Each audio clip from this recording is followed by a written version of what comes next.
Hello and welcome to Into the Light. I'm your host, Edina Mauvana. Today we have HeatherAsh Amara, aka Ash. She's a best-selling author, a beloved guide, philanthropic land steward, and teacher, and she's weaving earth-based teachings for the last 3 decades. She's authored 9 books, including the best-selling Warrior Goddess Training Series and the 7 Secrets of Happy and Healthy Relationships with Don Ruiz Jr. Her latest book, Wild, Willing, and Wise, she extends her mentorship for creative, courageous, and transformative change through both online programs and in-person power journeys. And I know you do your work, Heather, Ash, with shamanic trainings, and I've seen your social media promotion about the Warrior Goddess Training book and just helping women and men find balance in all the chaos in life. And so I'm so excited to have you. Thank you so much for being here. Thanks so much, Edina. I'm so happy to be here with you. Yeah. And now, do you go by Ash or Heather Ash, or what do you prefer? Either way. Yeah. Either way. Okay, good. I just wanted to make sure I was clear. I forgot to ask you right before. But yeah, thank you so much. So I'm curious, Heather Ash, what got you into your spiritual journey? Now, I know you've been doing a lot of inner healing work with your clients and with the programs and services and the shamanic journey retreats and all that. So tell me, I'm just a little bit about how you got into this work. It's what I like to hear most when our guests are listening, like the background. Yeah, it's such a good question. I was raised in Southeast Asia and we traveled every 2 years as a kid. We went around the world every single year. So I had a very diverse and adventurous childhood. And so I got to see a lot of different religions, spiritual traditions. And when I first moved to the United States to go to college, I had this feeling sense of what is wrong? Something is not right here. And I couldn't name it. I didn't exactly understand what was going on, but later I realized I felt this sense of disconnection between people and within myself that I hadn't recognized in Asia. And so that was really the beginning of the quest. I'd always studied in school, I'd always studied different religions. Yeah. And Where so in it's, Southeast Asia? I was just curious. yeah, I was born in Hong Kong and then Hong we lived, Kong. Wow. Okay. Singapore, yeah, and Thailand. So And Bangkok Thailand. is, Yeah, because normally I think India, Pakistan region, like Desi region, but yeah, Thailand and Hong Kong aren't too far from each other. They're pretty yeah, close. yeah, exactly. Yeah, Mhm. yeah, it was such a blessing. Oh, So, yeah, amazing. so my work then is really a weave of just Buddhism, just from being seeped in these cultures. And then I discovered earth-based spiritual tradition. I was in a women's studies class and someone mentioned goddess, and I was like, what is that? Let me go look. And checked out a bunch of books from the library when I was 19 years old and started reading and just fell in love with this realization that throughout the world, before all major religions, that the Mhm. roots are people deeply connected to the earth, the cycles, the seasons, the moon. So that Right. was that piece. So that I think of that as the goddess tradition, earth-based tradition. And Mhm. then I met my main teacher, Don Miguel Ruiz, and learned about the Toltec wisdom, which is based out of Mexico. Yeah, And I so read I great. read the four agreements, right? Yes, That's related. So is that what he absolutely. yeah. Amazing, amazing. I love that so much. Yeah. Earth-based spirituality. I come from a Muslim background, and so it's a little bit different because I think people either have a monotheistic understanding of the world or they tend to lean into having maybe religious trauma and turning away from that and going into the nature-based or even pagan traditions and things like that, right? Yeah, absolutely. And it's so fun when you really find your own spiritual tradition that feels comfortable and that because then all religions and all spiritual traditions, you see the love, you see the beauty, you see the power in all of them. And we don't have to do the you're right, I'm wrong. We can really, whether somebody is a pagan or somebody is like deeply into Jesus or Islam, it's all coming from the root of how do we as humans navigate this human experience in relationship with spirit? How do we find Right. meaning? Yeah, and we also layer in the healing journey a lot of times physical practices or healing modalities, right? Do you do a lot of somatic work or work on nervous system and things like that to help people who are getting into their spiritual alignment journey and trying to self-love or self-care heal? What do you recommend as far as integrating a physical layer into our healing journey? I always think of about us as humans that we're circles. We tend to think of ourselves as lines, and most of us have been trained into linear thinking. If I do this and this will be the result, then I'll be healed, or then I'll be finished, or then I'll be, fill in the blank.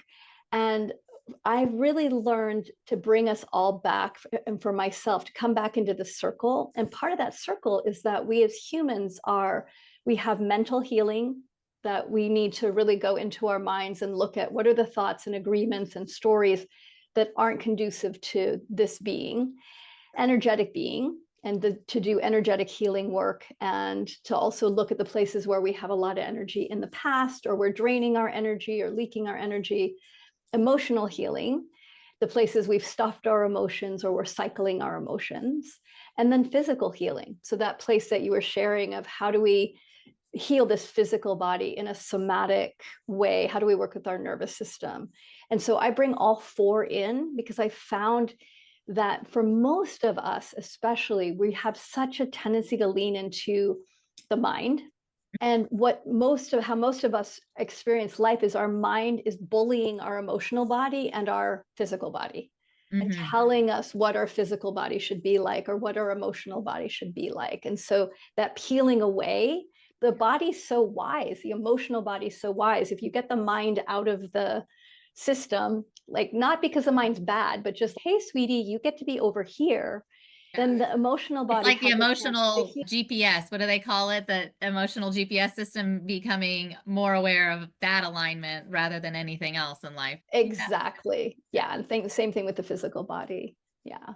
Yeah, yeah, absolutely. So I love that. It's all that integration of mind, body, spirit, however one might look at that structure, and like the holistic approach to healing, or trying to figure out what different modalities or spiritual path works for that person. I think we all go through that journey and then write books about it and try and make sure that we're adding our own wisdom or intuitive knowledge in that way, and dismantling or reconstructing maybe what we've been growing up with and choosing our own spiritual direction. And I think that's really the most empowering thing to do when you're on an awakening journey, right? Is to really find that alignment with what resonates for you most. And yeah, I just really appreciate that. So tell me a little bit about the Warrior Goddess training book or the series of that you created. What do you really activate here when we're talking about becoming our own warrior goddess within and really finding that journey for ourselves?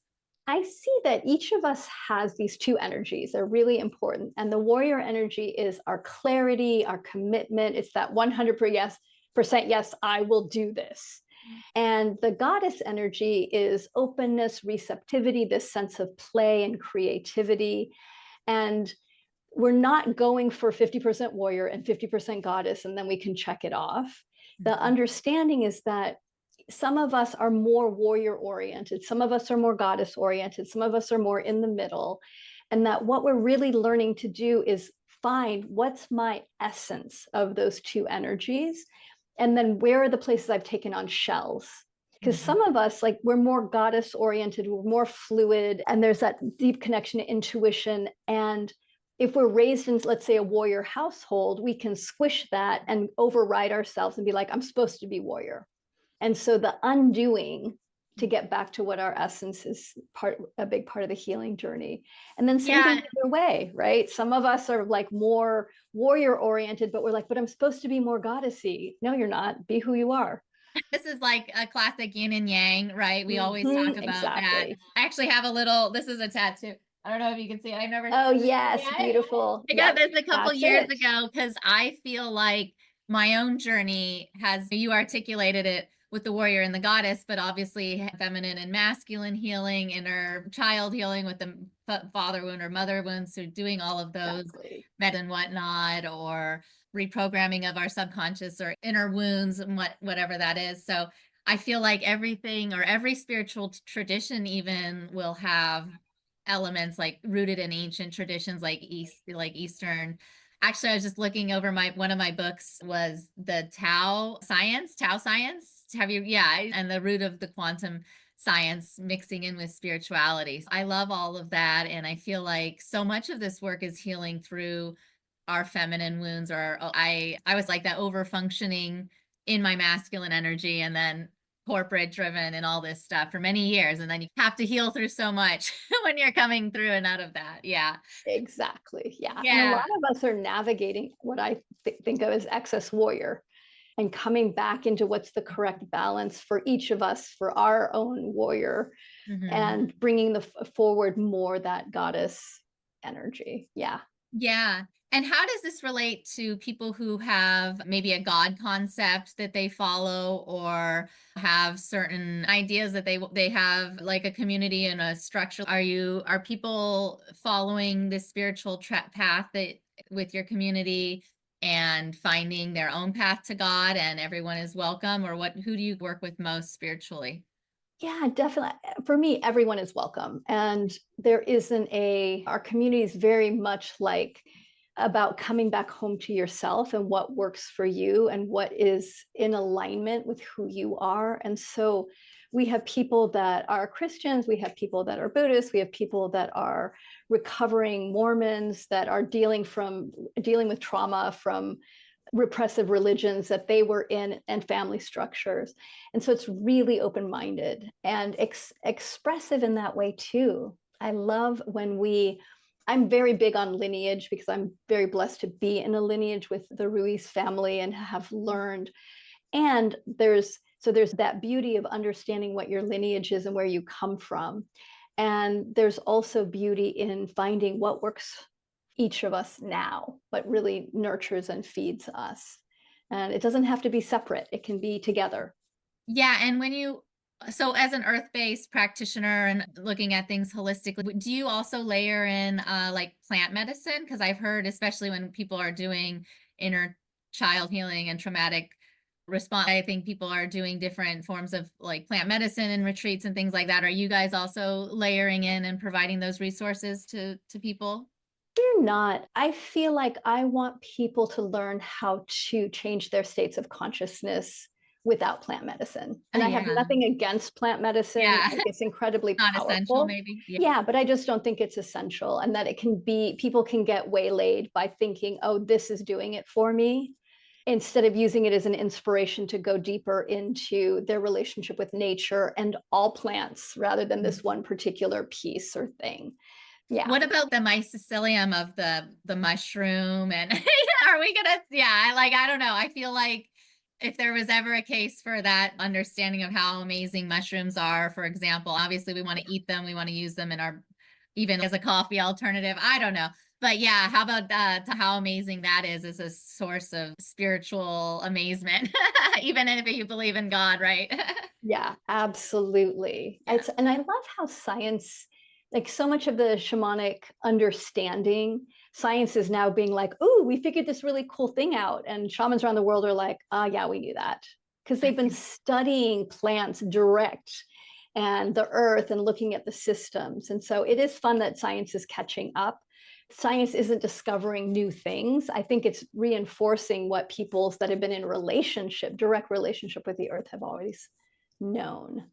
Yeah. Mhm. And I had a really interesting experience with mycelium and with fire, and I'll share how they're Yeah. connected. So I've been a firewalk instructor and in deep relationship to the fire for 30 plus years now.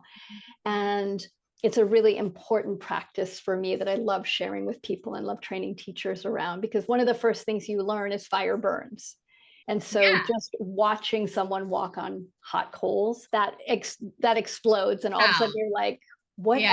how else am I limiting myself? Yeah, limiting So beliefs, yeah, thinking that you yeah, can't. it's Oh, so amazing. powerful. And like 3 years ago now, there was a big wildfire on the land that I steward. So I steward 180 acres in New Mexico, in the wilds of New Mexico. Oh, wow. And we lost 175 acres of forest in that wildfire. It was Oh devastating. my God, yeah.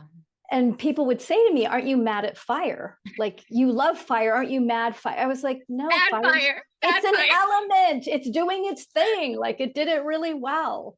And Yeah. has there been heartbreak? Yes. And it launched me into this whole journey of learning about mycelium and learning about land and how to restore land post wildfire. Yeah. It's been really incredible to watch the land, where the land is healing itself, but also where it needs humans. It could use some tending and some love and some support.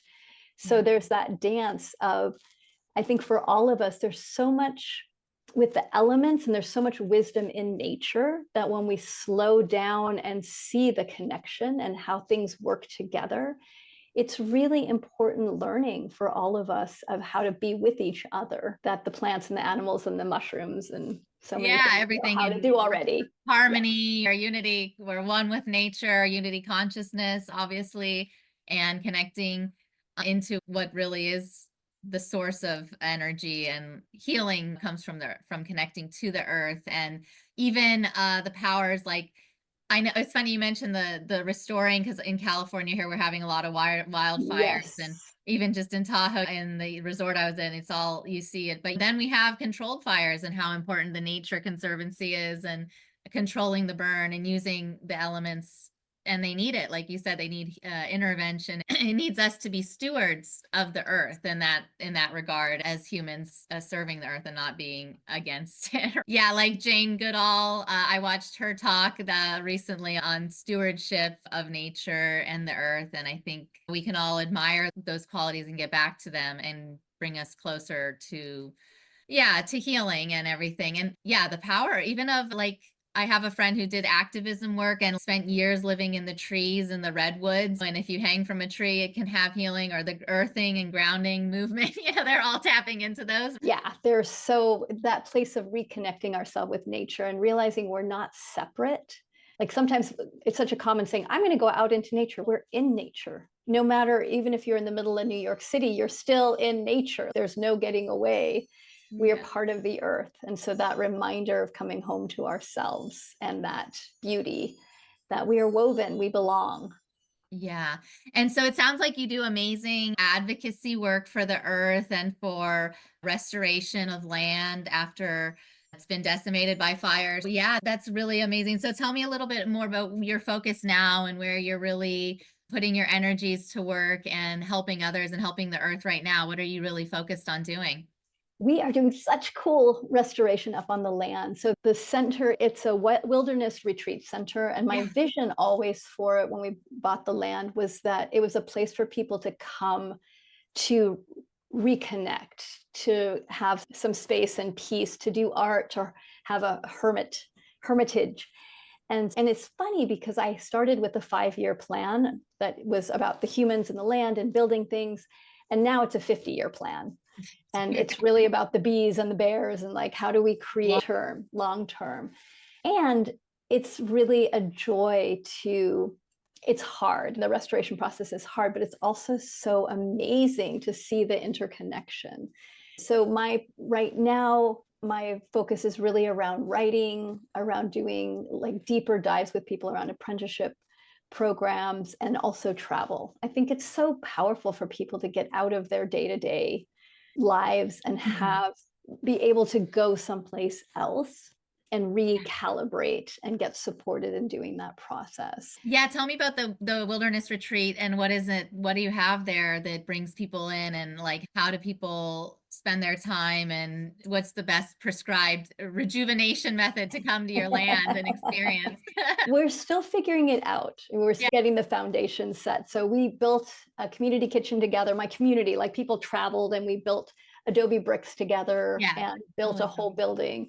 And now we have a teaching unit, we have a bathhouse, and like the core is getting really settled. And so I think starting next year, we'll start doing more workshops. I do workshops for my community right now, and we'll start opening it up so people can come and do retreats. And I think about, I want to create, we talk about artist in residence. I want to create artist in wilderness programs. Oh, that's Isn't great. that You're nice? So doing writers or even people that children. don't have a particular craft, but can come and just be in nature and be quiet and settle. Yeah. Yeah, just settle. And you mentioned like mentorship or one-on-one. Do you work one-on-one with people who are, yeah, wanting to do these different experiences? I do a little bit. I do a little bit of business coaching. So I have Yeah. like Okay. 4 folks that I work with that Yeah. specifically around growing their businesses and their spiritual, how it's a spiritual path. I definitely believe leadership in any form is a spiritual path if Yeah, absolutely. attended in that way. So yeah, that's been really fun. Oh, amazing. So when do you aim to open and start having the retreats and people coming? What is your plan for that to all start getting as move like Going in. snowballing? Yeah. Yeah, we right now we do work. We're doing work parties twice a year, and I think spring next year we'll be ready to open it up to the public more. Yeah, Oh, amazing, amazing. All exciting. right. Yeah. Thank you so much, Heather. That's great to know. And Mhm. I wanted to see where people can find you on social media if they're interested in learning more. And of course, I know your books, and the program for the warrior goddess training and just helping in that direction. So where can people find you if they want to learn more and maybe find the center and everything that you're building? Yeah, warriorgoddess.com is the website, and also Center for Creative Intent, which is the land. And Creative. I Oh, also I love do, that. yeah, Center for Creative Intent. And I also write a Substack, which is where I do like, my most live writings and then like posting the next book that's coming. Like I'm writing the next book on Substack pretty much. So it's fun to follow along on the journey. And that's at